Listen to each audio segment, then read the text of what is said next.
Europe 1. Le grand direct des médias, Jean-Marc Morandini. Alors que de nombreuses rumeurs l'annonçaient sur le départ, Patrick Sébastien a une nouvelle fois accordé sa fidélité à France 2. Il est ce matin avec nous sur Europe 1. Patrick Sébastien, bonjour. Bonjour, c'est eux qui m'ont accordé la leur. Bon, c'est réciproque en fait, c'est comme dans un couple. Exactement, c'est réciproque. On vous retrouve dans les années bonheur samedi prochain à 20h55 sur France 2. Le plus grand cabaret du monde, c'est en avril sur France 2. Et puis votre livre, on va en parler dans un instant. Ça s'appelle Le vrai goût des tomates mûres et c'est à paraître le 31 mars aux éditions XO. Auparavant, vous avez annoncé la semaine dernière que vous aviez re-signé avec France 2. Vous avez re-signé pour 2 ans. J'ai fait une interview avec un copain, avec Patrice Gascoin, et cette interview doit sortir dans TV Magazine. Et ils ont sorti effectivement ça. Mais tout ça pour ça, finalement tout ça, mais c'est vous, c'est pas moi. Tout ce bruit, toutes ces rumeurs, Alors, toutes ces infos, ça, pour c'est- finalement re-signer Non, mais avec France attends, 2. ça c'est formidable parce que ça fait 4 mois que j'entends des trucs sur moi. Moi, je te mets au défi, j'ai fait aucune déclaration, je n'ai parlé de rien. Quand même. De rien. Télé-loisirs, décembre 2015. J'ignore si je serai sur France 2 la saison prochaine. Non, j'ai dit que je savais pas. On en discute en ce Voilà. moment. Je ne sais pas si le service public veut encore de moi. Exactement, c'est tout. Donc il y avait un doute quand même. Non. Ben, comme tout, tu fais de la télé, Ouais. Jean-Marc, tu sais très bien, comme tout, quand tu discutes avec des gens et que tu ne sais pas, j'ai dit que je ne savais pas. Voilà. Et vous avez dit sur TF1, pourquoi pas. D8 a Je l'air sais d'avoir pas. les moyens. Donc voilà, il y avait un on doute. était en discussion, C'est ça. c'est-à-dire on était en négociation. Et après, j'ai commencé à lire que j'étais viré, que j'étais humilié, que j'étais. C'était absolument. On était juste en discussion. C'est-à-dire que moi, j'ai rencontré Delphine Ernotte. Delphine Ernotte assez vite. Ouais. J'ai parlé avec elle, on est resté 2 heures ensemble à discuter. Après, j'ai discuté avec Vincent Mélé. Vous êtes son type d'animateur à Delphine Ernotte. En tout cas, elle a été adorable avec moi. Elle a été très conviviale. Elle regarde vos émissions. Mais je sais pas, je pense pas, mais ils sont pas obligés non plus de tout regarder. Elle sait ce que vous faites. Ah oui, quand même, elle sait ce que je fais. Et puis, non, et puis ils m'ont dit tout de suite que ils avaient besoin de moi. Donc après, c'est une discussion sur l'évolution des choses. Parce que c'est vrai que le cabaret, ça fait 18 ans. Moi, mon rêve, même si on raréfie le cabaret, c'est de l'arrêter. Parce que de toute façon, il s'arrêtera peut-être avant. Mais au pire, il s'arrêtera le 26 décembre 2018. Ça fera 20 ans pile. D'accord, Bah, ça c'est pas loin, décidé. hein. C'est pas loin. C'est décidé de ma part. Eux aussi, ils aimeraient bien. Donc c'est au Mais- plus tard en tout cas. Au plus tard, oui. Au plus tard, le cabaret s'arrêtera au bout de 20 ans. Mais d'ici là, peut-être que on l'aménagera. J'en ai enlevé un là pour la saison prochaine. C'est-à-dire qu'en gros, j'ai à peu près le même contrat et j'ai Vous avez deux primes de moins. primes en moins. Il y a la Fiesta qui est très compliquée à faire parce que Ouais. les mecs ne veulent pas jouer le jeu. C'est assez difficile. Et puis je vais enlever un cabaret. Mais par contre, ils me donnent les moyens de me renouveler. C'est ça qui est intéressant. C'est dans ça qu'on avait envie de discuter. C'est-à-dire, je vais faire un pilote diffusable d'un prime nouveau, mais je veux pas te dire ce que c'est, parce que je veux pas me faire piquer l'idée, mais c'est une bonne idée. Et aussi la possibilité, ils m'ont dit, de faire des pilotes de deuxième partie de soirée, qui, si ça les convainc, là aussi j'ai une idée. Talk show Peut-être, oui, mais je pense que si je fais ce pilote, ça sera au bimensuel, si ça leur plaît. Hein. J'ai envie de faire le prolongement un petit peu de mon bouquin, là, de ce que j'ai écrit. C'est-à-dire que j'ai une émission que je veux faire depuis très très longtemps, qui s'appelle D'une époque à l'autre.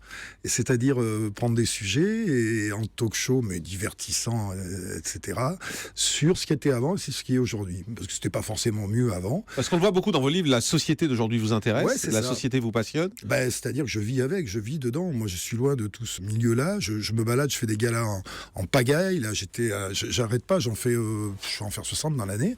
Donc, je suis au contact des gens, des vrais gens.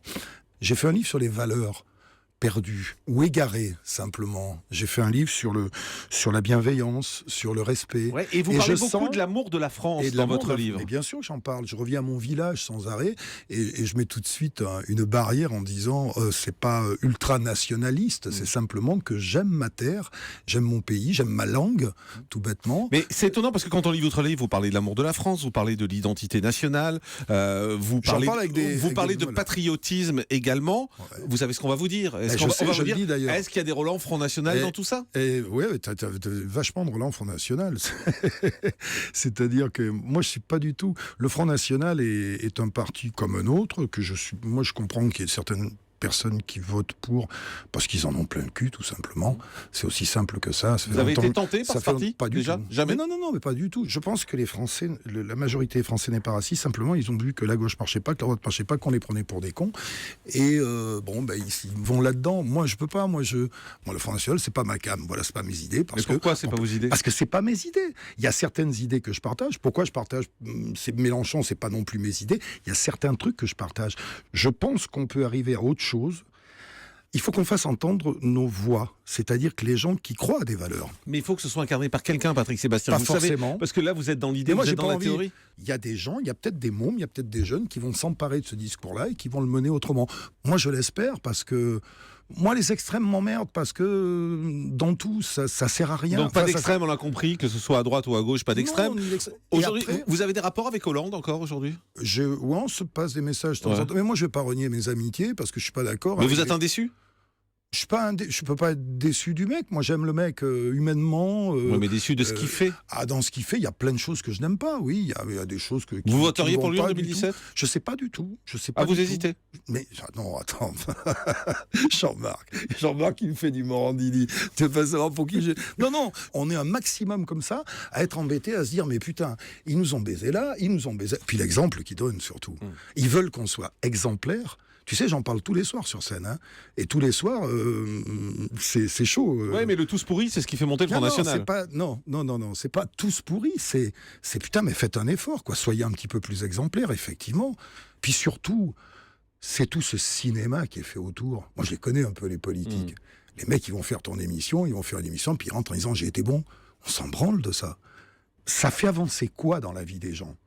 Malgré tout, ça Mais fait ce qui est 40 étonnant, piges c'est que que ça tout marche. ce que vous décrivez, finalement, c'est le contraire de l'univers de la télé.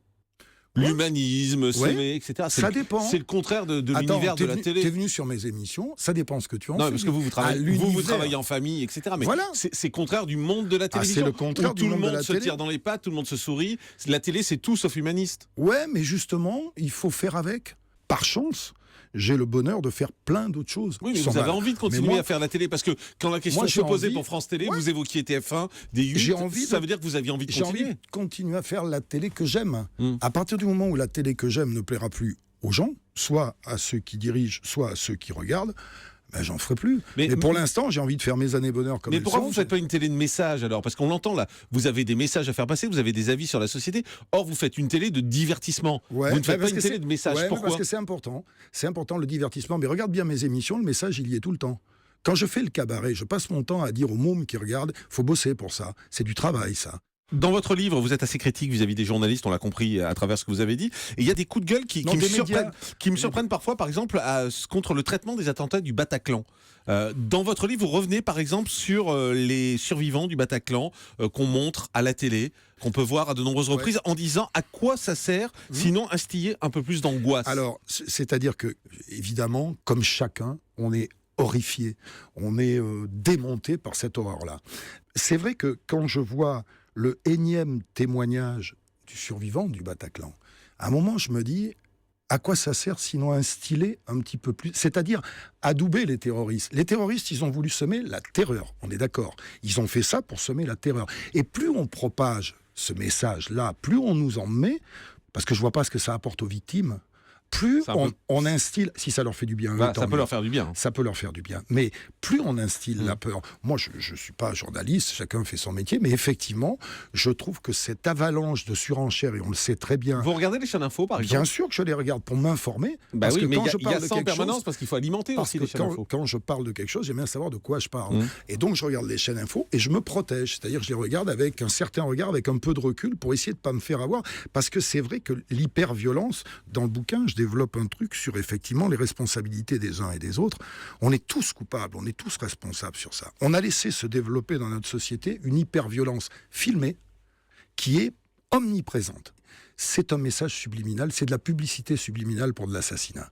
Parce qu'aujourd'hui, on a fait passer ça dans le modèle courant. Oui, Donc mais en même ça temps, il y a une réalité. Mais c'est une analyse Non, non, sociétale, mais- c'est rien d'autre. En même temps, il y a une réalité aujourd'hui. Par exemple, dans votre livre, vous parlez également de votre émission qui était The Fiesta, qui devait être diffusée au lendemain des attentats du Bataclan. Et vous dites, je ne comprends pas qu'on ne l'ait pas laissé. Non. Vous avez J'ai écrit ce écrit- soir-là à la télé, j'aurais pu être t'explique. ce rayon de soleil. Je t'explique. On l'a journée par décence. Ça, c'est votre livre. Je t'explique exactement. La fiesta devait passer le 14 novembre. Il est évident que sur le choc, tu vas pas passer le temps du deuil, tu vas pas passer la fiesta le 14 novembre, juste après le truc. Après, j'explique un raisonnement qui ne se serait pas fait de toute façon. C'est dire, et si au lieu d'ajourner, on avait montré à ces mecs-là que la vie continue quand même. C'est juste ça que j'ai expliqué. C'est pas je ne comprends pas. J'ai dit, si on avait montré que ils n'ont pas gagné. Parce que le but, c'est de montrer à ces mecs-là qu'ils n'ont pas gagné. Et plus on montre de la terreur, plus on leur montre qu'ils ont gagné. Ils sont là pour ça. Donc c'est vrai, et je donne cet exemple parce que je voulais en arriver à ça. Je donne cet exemple que le 14 novembre, j'ai pas regretté du tout de ne pas la mettre. C'est pas une question de passer à la télé. C'était juste que je pensais qu'il fallait peut-être à un moment décoincer le carcan. Et ce qui a été formidable ce soir-là, le samedi soir, c'est qu'il y a eu un débat sur la 1, sur les attentats, évidemment, un débat sur la 2, évidemment, et la 3 a gardé sa programmation initiale pour alléger un peu les Français, ça s'appelait Meurtre à La Rochelle. Voilà, tu peux pas avoir meilleure démonstration du grave. Le livre s'appelle Le vrai goût des tomates mûres, c'est le 31 mars aux éditions Ouais, Ixo. parce que c'est une image pour ces tomates qui avaient un vrai goût de tomate, et aujourd'hui on a l'impression de croquer de la pulpe d'eau. Et on vous retrouve donc également sur France 2, puisque vous avez re-signé pour 2 ans, Ouais. 14 émissions, au moins, 14 en prime. émissions, et puis des Elle vous a pas dit, Delphine Ernotte, que vous étiez un homme blanc de plus de 50 ans et qu'il y en avait trop? Ah non, mais je crois que ça, c'est une phrase qui était peut-être maladroite. Ce qu'elle a voulu dire, c'est qu'il n'y avait pas assez de jeunes, de femmes et de gens de couleur. Ce qui est vrai. Oui, mais Voilà. pour les Je mettre, suis il faut que vous complètement partiez, Patrick. Pas forcément, il y a d'autres places. Tu sais, sur ce côté-là, je vais quand même te dire, je suis pas envahissant. Toi, tu reçois des gens qui sont dans les médias tous les jours, tu connais le chiffre d'affaires des autres, je te jure que le mien, c'est pas le plus prenant. Moi, je suis là 1 fois par mois, maximum. Nagui, il est là 2 fois par jour, plus les primes, Ruquier, il est là 1 fois par semaine, Drucker, il est là 1 fois par semaine. Moi, je suis le moins envahissant des vieux de plus de 50 ans, je te jure. Et en plus, franchement, je voudrais que ce message passe.